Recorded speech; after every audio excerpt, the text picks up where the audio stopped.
Hey guys, Joshua Peterson here, Peterson Electric. It's a second part to this video for my SEO guide. This last week I did a video on I want to be an electrician. This is going to be kind of a second video to maybe starting a company, or you want to be out on your own. I'll give you the best I can, the good, the bad, and the ugly. I'll be driving here just for a few minutes till I get to my house here. But yeah, so I've been in the field for 24 years. Started out as an appliance tech. First I went to community college for about a year, and then waited till I could have the money to decide if I wanted to go back. I didn't know if I really wanted to do that, go to college. Funding kind of quit with my parents once they separated in my senior year in high school 30 years ago. Anyways, I went to Bible college for 2 years. Thought I wanted to be in the ministry. Decided I didn't know if that was for me either. I just don't deal with politics well. And then my pastor got me in appliances, and I did 2 years in that, 2.5. And so that's when I got around electrical and circuitry and decided that's something I really, really liked.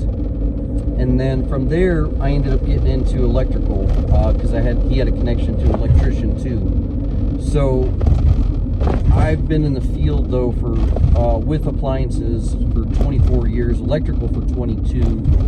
I've been on my own. This is my 20th year. I'm just starting my own company 20 years ago. So I would say this: look, if you're looking to want to get out on your own, you better enjoy starving for quite some time, and you slowly have to build up your resources. I actually never took any of my contacts from my bosses. There are a lot of electrical bosses I had that said, if you get your master's degree after your journeyman's, then we're going to let you go. Some of them didn't care if I moonlighted for myself. Some of them did. We were never allowed to take parts off the van. I did work for a company once where they had a journeyman guy that was always stealing off the van. So I would say, guys, if you're going to start on your own, you're going to have to figure out where you're talented at.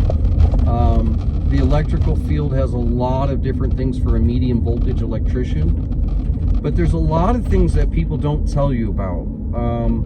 Like figuring out how to bid, that's based upon what you're comfortable doing, the knowledge, the distance to the job, where the market value is for material, how hard the job is.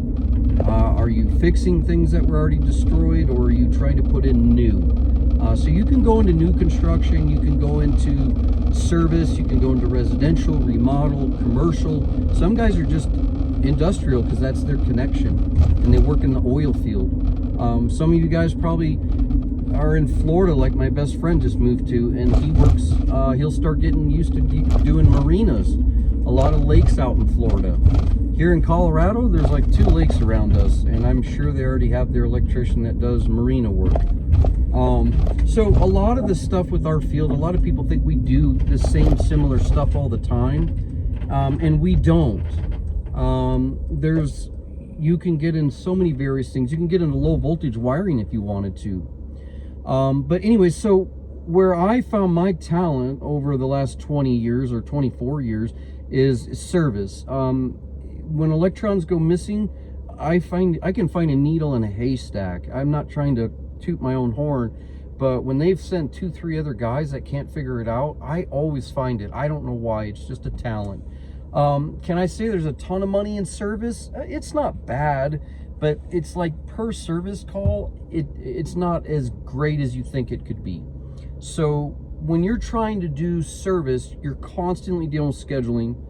You're constantly dealing with a brand new application to people on the phone to interview yourself. You're constantly trying to sometimes reset the mindset of people where they've had bad experiences with contractors, horrible experiences with service guys, or just crooks, or they didn't know what they're doing. So you're constantly battling people's mindsets and their foreboding. That can get a little tricky. So when you're thinking about, hey, where do I want to go with this?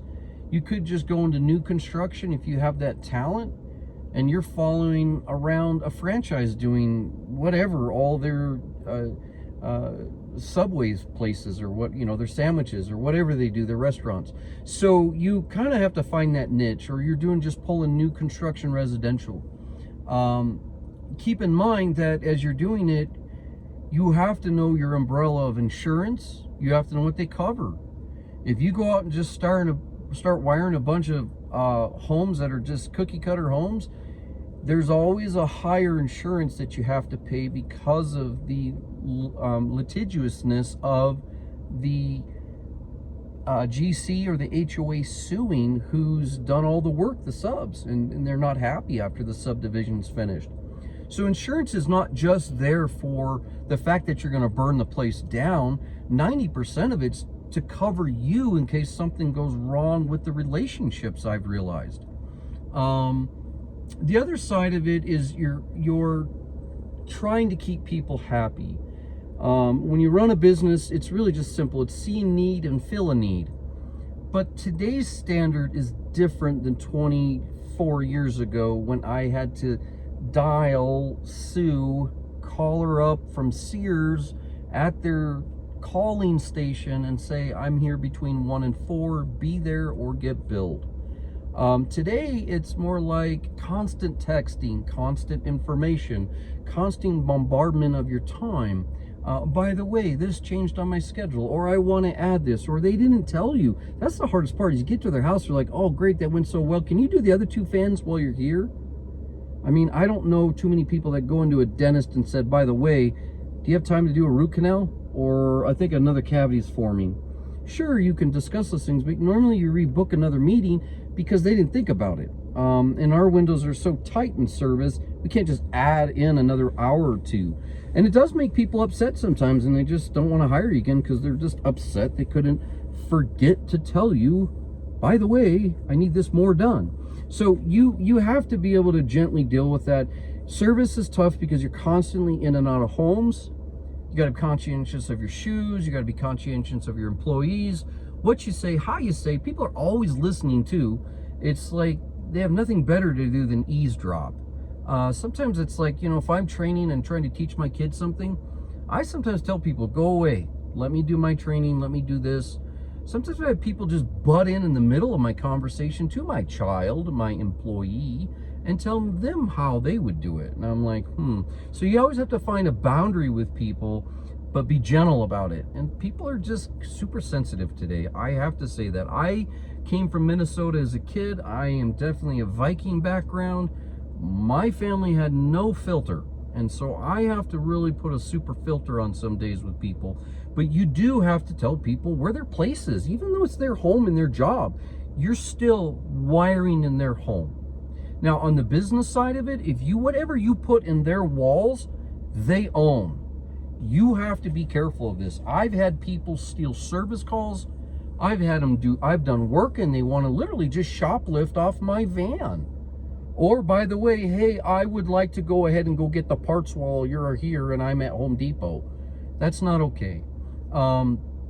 Making a list and checking it twice, no, they're going to mess it up. You're wasting your time and you're wasting their time, and they're not going to want to pay you the difference of that time because it's probably just cheaper with the markup with the parts because you know what it is you need, because you know the code and how the trade works. So I really try to teach my customers and educate them. It's not worth that much time, but you're wasting a lot of extra time. So we really try to just go in and do that work. Or I've had people say, hey, can I have a whole bunch of extra, I got an extra wire from you I got from a garage sale. If you look at the date on it, it's like 20 years old. There's no way I'm putting that wire in the wall. There's no way. Does wire have an expiration date? Kind of. You should be careful. Plastic gets brittle in Colorado. It's a dry climate. So really you have to be conscientious of, hey, I've got these extra plugs and do you mind putting them in? But they're not tamper rated nor wet rated. So you guys have to be very conscientious about not letting your customers just get your parts. If you want to be that guy, go ahead. I'd rather just say, here's my estimate, here's where the boundary is. My insurance does not cover me to energize your workmanship. If I've been teaching my kid for 5 and 4 summers, both of them, and I won't let them loose on a house or a basement, why would I energize your work when it's your first or second basement ever? I went out to a house yesterday. and I'm going to go back next week. And the guy that did the bathroom, I didn't see the bathroom, but he probably did a good job, but he thought he was a wireman. So what does he do? He comes off of an old 70 amp service and sets a sub panel next to it and triple taps the lugs on the top and mixes aluminum and copper. If any of you understand dissimilar metals in 110.14c, as well as what it just does to break down the Valencia electrons between copper and aluminum, it's 30% better conductive with copper. Aluminum always melts.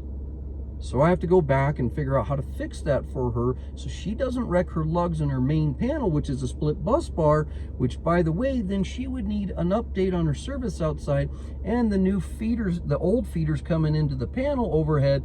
Now by Loveland City standard period, even if it fails, you will go underground and pay for it.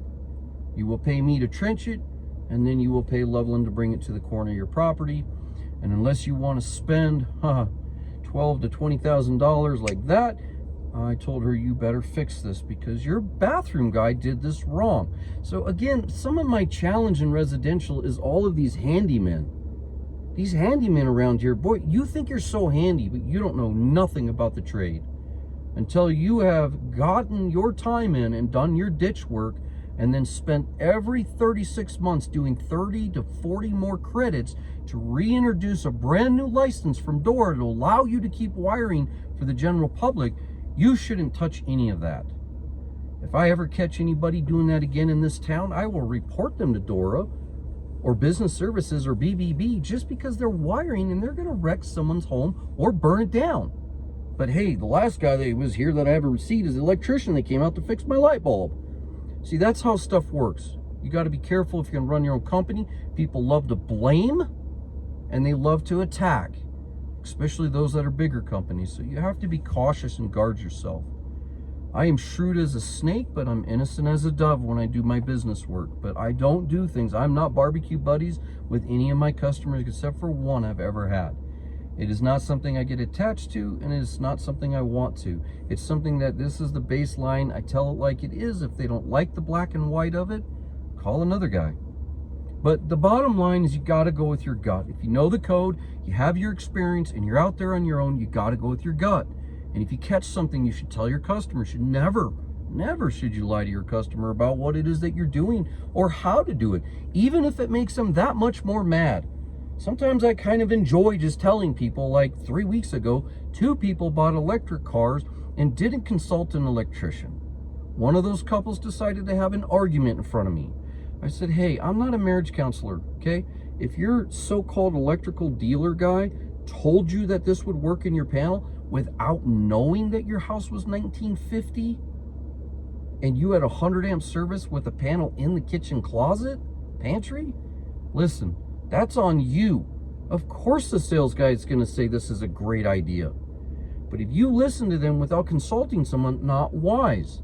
Now, we can't drive out to every single house and give you an estimate, should I buy my car? Sometimes I can. It's sometimes just the timing of my schedule during the week.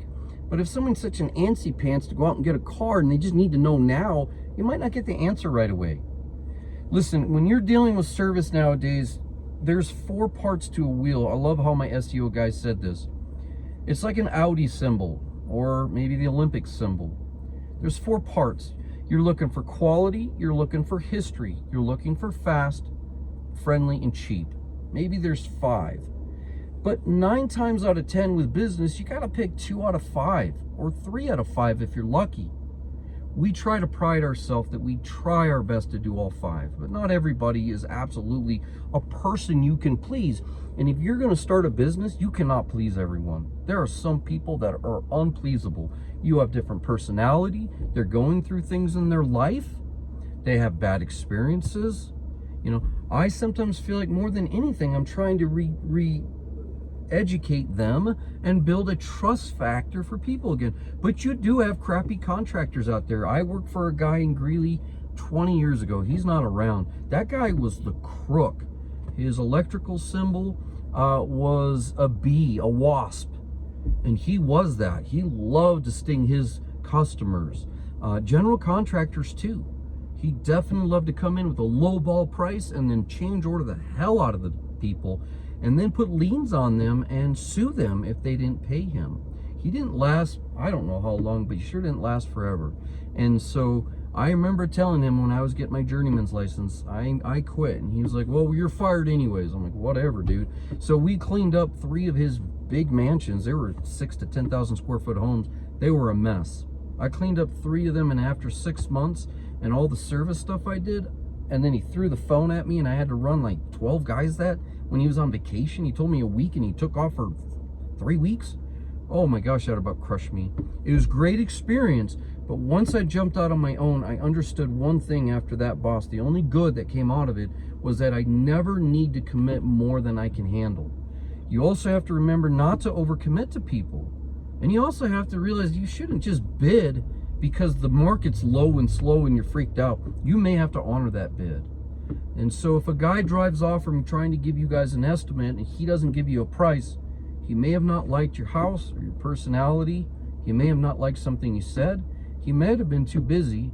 He might have been trying to catch your work, but then realized it was too far from his home. But most of all, maybe he was just not really thinking it's a good fit with personality. And so it doesn't matter what you know. It matters that people like you. But in our field, if the customer was always right, it would be cheap with rubber cords and it would burn down because all they want to think about is their budget. It's almost like today, a budget is a verb. Guys, budget is a noun. You are the verb figuring it out. But sometimes people don't even know where that ball spins and how much is this really going to cost me? My favorite thing, though, is they ask me, how much does this cost? They text me a picture, say, yeah, plug underneath the panel for an electric car. What's the size of your service? They take me a picture. Here's our general pricing. Then they go, well, how much? And you're like, well, I don't know. Are you getting 6 bids to Sunday and you're waiting a month and a half to make a decision and now you want to know right now? Can I do it tomorrow? I think people should understand that you're either generally a month out or you're a week out. Depends on if your service remodel or if a big house comes in and you're like, great, I got that job. Guess what? Ooh, service goes to slow. I think a good guy that communicates to customers, even if it's on voicemail, saying, hey, we're booked out for 2 weeks. That's a good company to say that to your customer. But nowadays, people don't leave voicemails. They don't even listen through the whole voicemail and they click and they want to just text. Or they text and there's no way to bounce back from the text that we're busy for 2 weeks. So guys, that is a constant battle. And thank you again to the big companies out there that dash to the doors quick and deliver food and cakes and product within 4 hours. They have really changed the market of people's mindset. Our SEO guy said to us one time, there's a good book called Who Moved My Cheese? One mouse never wanted to deal with the change of business and the other mouse did. Either way around it, the cheese moved. And so the common sense of it is, how do you build a business, okay? You can just go out there and get debt. Oh, you can write off the debt? Yeah, right. But you got to, unlike the government, you have to come to net zero every Saturday and balance your bills. You also have to plan for your retirement. You also have to plan for the maintenance on your vehicle, or if you have a payment on your vehicle. You also have to plan ahead for your parts. And when parts are still a moving target right now, guys, 600% on PVC. Are you kidding me? It's stupid high. IMC is stupid high. Some of these fittings, I can't even get some simple residential stab type piggyback square DQO type breakers from where I normally get them. And I've had to go around and they're gone. Or surge protector, they're gone. And so keep in mind, guys, you want to get service done fast, but no matter how much I stock this stuff ahead and I pay whatever I have to pay, that market could dip and now I'm too high in the parts I bought. And anyway, so guys, if you're looking at starting a business, make sure you understand that you got to protect your time. I am home late. I used to do it 6 days a week and just take Sunday off and still had stuff to do on Sunday. As I've gotten older, I'm closer to 50 within a year. I definitely have said, here's the guarding of my time. We try to narrow back on Thursdays by 6, Fridays by 4, Monday, Tuesday, Wednesday we'll work late to help other people's schedule, but that's about it for right now. Saturdays we're off and in the office, and Sunday we don't even pick up. So guys, find that balance of boundary, because if you get injured or you lose your marriage or your family, the public does not care. They just want to know how fast, how soon, how cheap. Thanks for joining us, guys, and good luck. If you're going to be a W9, welcome to the world. Bye.